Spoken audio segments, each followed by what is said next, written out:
You're listening to the Front Row Entrepreneur Podcast, episode number 8.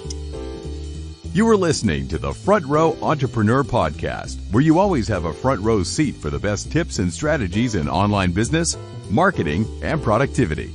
Now, here's your host from her studio in Shaker Heights, Ohio, Jen Lehner. How to create, grow, and monetize a Facebook group. That's what we're going to be talking about today. But before we jump in, I want to make sure you grab the handy checklist I've created for you to accompany this episode. Simply text FB Group Checklist, all one word, so that's FB Group Checklist, to 44222, and we'll send it over right away. One of the best things I ever did for my business was starting a Facebook group, The Front Row. At the time, I had no audience, no email list, and this group allowed me to build a community where I could walk the talk. You know, we could tell people all day long how much we can help them, but telling them and showing them are two completely different things. When you create a Facebook group, it's like you rented out a conference room at a hotel, filled it up with a bunch of people, and took the stage. Only the difference is this is 100% free. And the people who are there because you invited them. They've been pre-screened, vetted, and identified as people who want to hear what you have to say. And they are exactly the people who are going to help you develop your products. And then they're going to be the first people who step up to buy these products. So here's what we're going to talk about today. How to create and grow a Facebook group, how to keep members engaged, and finally, how to monetize your group. So people use groups for different purposes. For example, many people will offer a group to accompany a particular course they're selling. I do this. Anyone who signs up for social media summer camp with me or my Twitter course or any course really, they also get access to a group that is focused specifically on that topic. For some courses, there's a beginning and an ending date, which when people have access, or it might be a group that is just open to align with a particular event or a challenge. But the group I want to talk about today is your bread and butter group. It's the group. It's your main source of new leads and customers. It's where the daily hum of activity of your business takes place, and it's where all the buzz about your business is created. 4 years ago, I decided to host a webinar about Twitter. And like I said, I had no email list to speak of, but I did know how to run Facebook ads. So I was promoting the webinar on Facebook with Facebook ads, and it was going okay. People were signing up. But at that time, I was also part of a large Facebook group for Marie Forleo's B School. And someone in that group needed help with Twitter. So I offered her help, and we had a Skype meeting, as I recall. And we hit it off pretty well, and she was very appreciative of my help. So I had mentioned my upcoming webinar to her, and to my delight, she went back into the large group, the Marie Forleo B School group, which I know today there's like 20,000 people in there, so there were thousands and thousands at that time as well. And she sang my praises and mentioned my webinar. Well, all of a sudden, I noticed people were signing up for this webinar like crazy. So I thought, I really need to capitalize on all of this traffic. And I had been toying with the idea of having a Facebook group of my own. So I figured now would be the right time to do it while the iron was hot, so to speak. So I created this Facebook group called The Front Row. And after people signed up for the webinar, they landed on a thank you page. This thank you page invited them into the group. This is a really, really important point, and I want to pause here and discuss this particular strategy. If you run an ad to an event, like a webinar or a challenge or anything, I always use a thank you page to get a twofer, meaning a 2-for-1.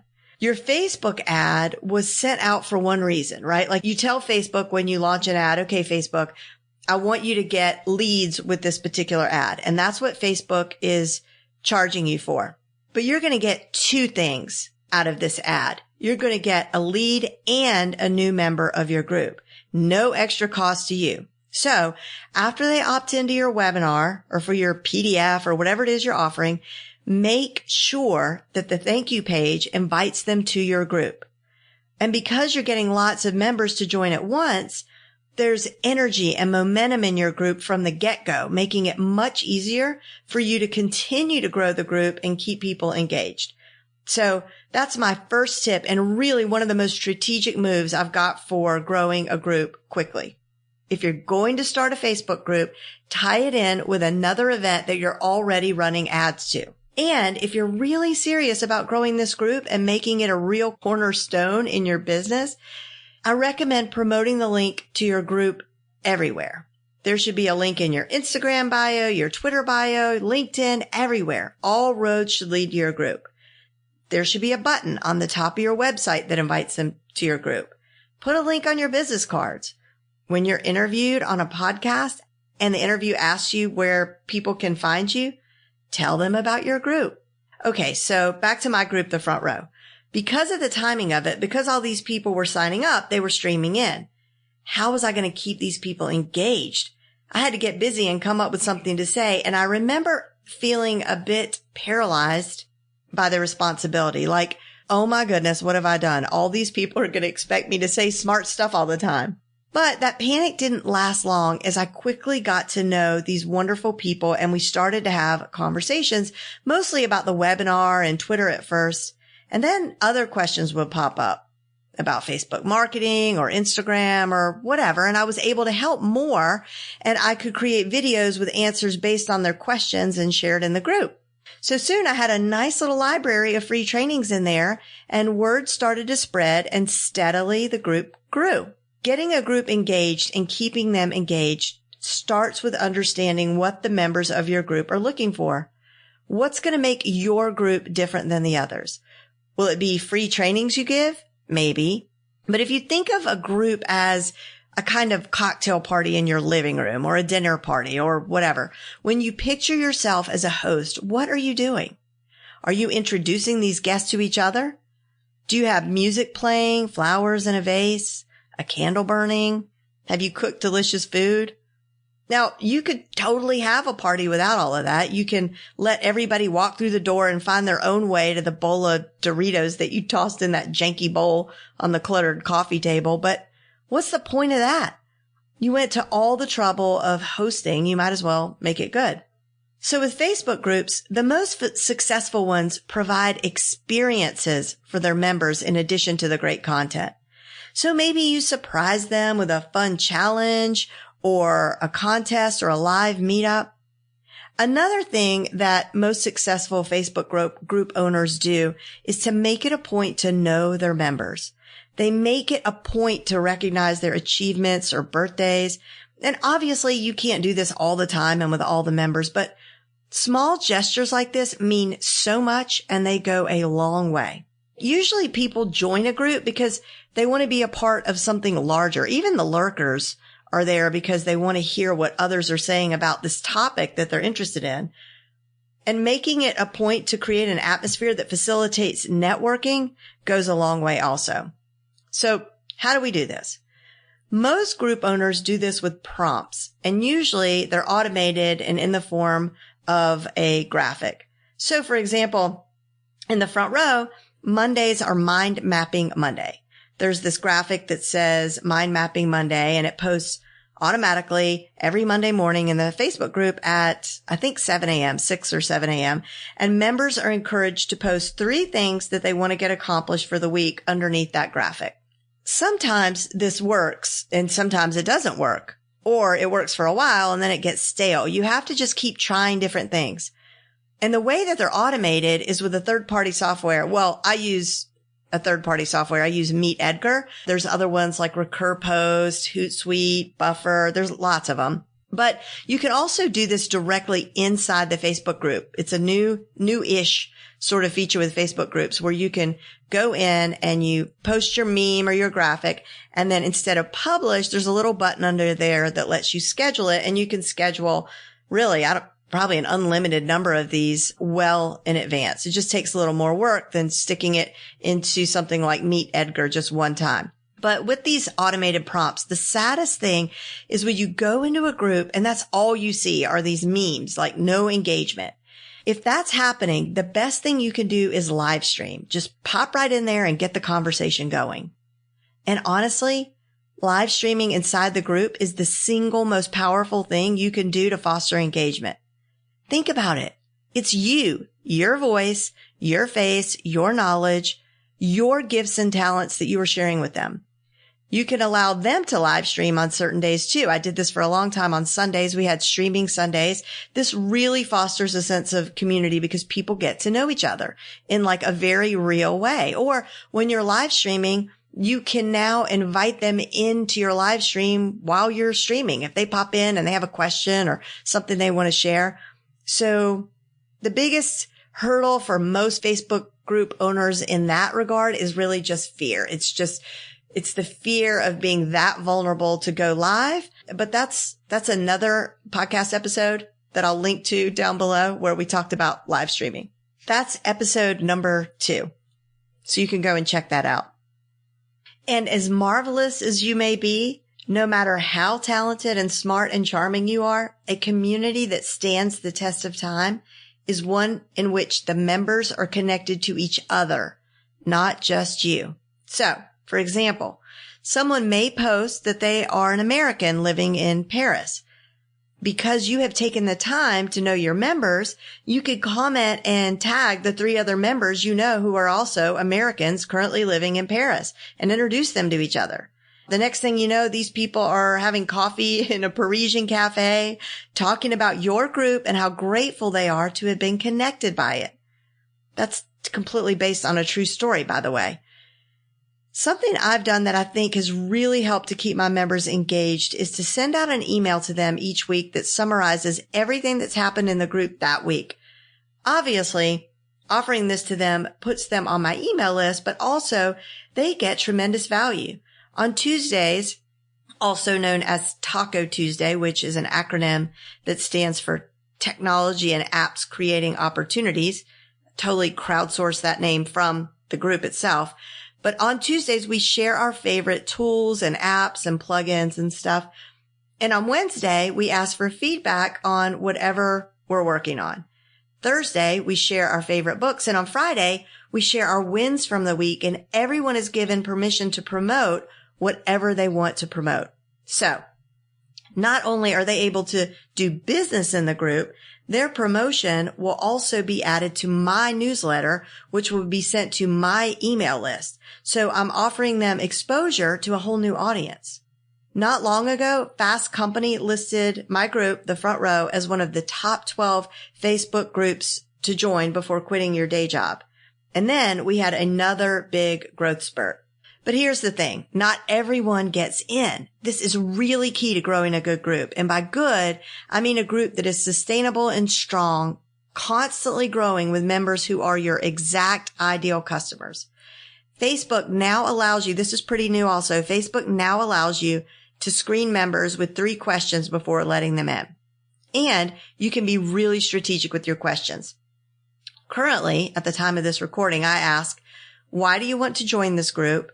Tell me about your business and how did you hear about this group? I screenshot every person's answers who I've met into the group, and this becomes incredibly valuable to me later as I begin to learn more and more about who my audience is. Yesterday, I went to join a group. It was the podcast movement community. I went to join their group, and the only question they asked in their screening was this. It says, we like to send all new group members a welcome message along with occasional information from Podcast Movement. What email address should we use for you? This is a bold move, but it really looks like it's working for them. Soon after I gave them my email address, I received an email telling me about their upcoming event with a 20% coupon. So now, no doubt, I have entered their funnel and they're going to send me content, and maybe I'll end up at their event, or I'll be a customer in some way, or I'll end up referring someone else to them.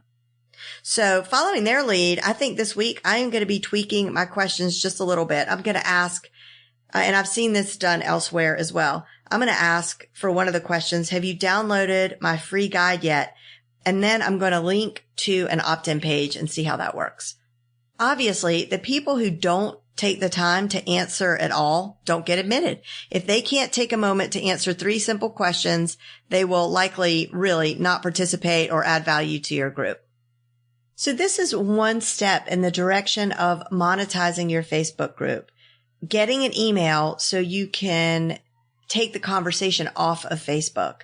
Now, once you get your group up and running, there are many great ways to leverage it to make money. But before we talk about monetizing your Facebook group, let me remind you that this episode of the Front Row Entrepreneur Podcast has been brought to you by the Front Row VIP, a private membership community where members enjoy all of the latest, greatest, and most practical tips and strategies for building an online business. This membership includes live coaching calls, a library of fresh step-by-step trainings, and a support community unlike any you will find anywhere. You could go to frontrowvip.com to learn more. So one of the ways of leveraging your Facebook group is as a way to collaborate with other Facebook group owners who have similar audiences. Like you do a live stream for their audience and they do one for yours. Another way to leverage your group is if you have a paid membership site, and this is something I've just recently implemented, but to offer the paid members the opportunity to present in your free Facebook group. Now that's if it makes sense, if your audience is their target audience as well. So in my case, I said to my paid members of my membership site, hey, you guys, would you like to present a topic of your choice via webinar to the 5,000 members of my Facebook group? Their response was like a resounding yes. So right now I've got this epic lineup of incredible webinars that will be presented by experts in my Facebook group. The members of the Facebook group, the audience, are going to love it because they're getting free training and being exposed to experts they may have never heard of before. The presenters win because they're reaching a whole new audience of potential customers, and they get an opportunity to practice their webinar skills. And I win, of course, because they win, but also because in order to see these webinars, anyone who is not in the group must join the group. You see what I did there? Also, when they register for the series, they submit their email address. Another win. Okay, another great way to leverage your group is for sponsorship and affiliate opportunities. If you have an active, engaged Facebook group, and let's say your group is all about photography. Everybody in there are photographers. Don't you think that a photo editing software company or a photo editing app might be interested in paying you to promote their gear? Now, my group isn't sponsored by any brand or company, but it is something that might be worth looking into for you, depending on what your group is all about. But really, the biggest benefit of having a group, and really the most important point of it all, is that you're able to really get to know people and they get a chance to really get to know you. From that alone, only good things can happen. When you care for your group the way you would care for a garden or for your business itself, it will yield amazing results. Thanks for joining me today. And you know what? Since we're talking about groups, please make sure to join my free Facebook group, The Front Row. Just go to frontrowclassroom.com and it'll take you right there.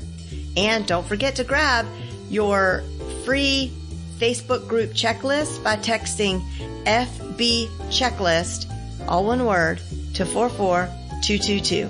See you next week.